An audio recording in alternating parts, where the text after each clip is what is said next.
ఉంటుంది అని, కాబట్టి మాతృభాషయే శిశువులకు అత్యుత్తమమైన బోధనా భాష అవుతుందని, ప్రతి భాష శిశువులో జ్ఞాన నైపుణ్యాలను పెంపొందింపజేసే సమర్థత కలిగి ఉంటుందని, కాబట్టి మాతృభాష సాధ్యమైనంత వరకు కొనసాగించాలని యునెస్కో వారు చెప్పారు. 1953లో అధికార భాష అత్యధికులు మాట్లాడే భాష మాతృభాషకు సరికాదు, కాబట్టి శిశువు మాతృభాషను పూర్తిగా నేర్చుకున్నంత వరకు ఇతర భాషను ఉపయోగించకూడదు అని చెప్పారు యునెస్కో.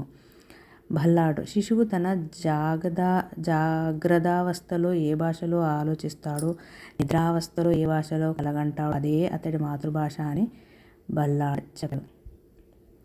నెక్స్ట్ బోధనా మాధ్యమంగా తెలుగు.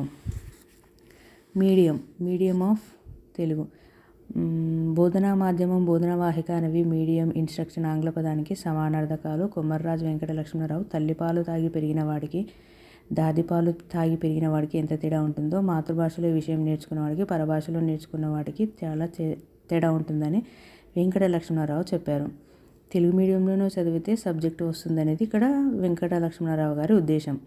1935లో ఆంగ్ల విద్యను విలియం బెంటింగ్ గవర్నర్ జనరల్గా ఉన్నప్పుడు ప్రవేశపెట్టారు.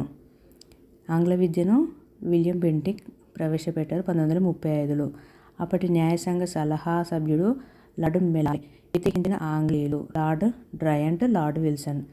ఆంగ్లాన్ని ప్రవేశపెట్టమని సూచన చేసిన సంస్కర్త రాజా రామ్మోహన్ రాయ్ గారు ప్రవేశపెట్టమని చెప్పారు. మన విద్యాలయాల్లో ఆంగ్లంను బోధనా భాషగా ప్రవేశపెట్టింది లార్డ్ మెకలే.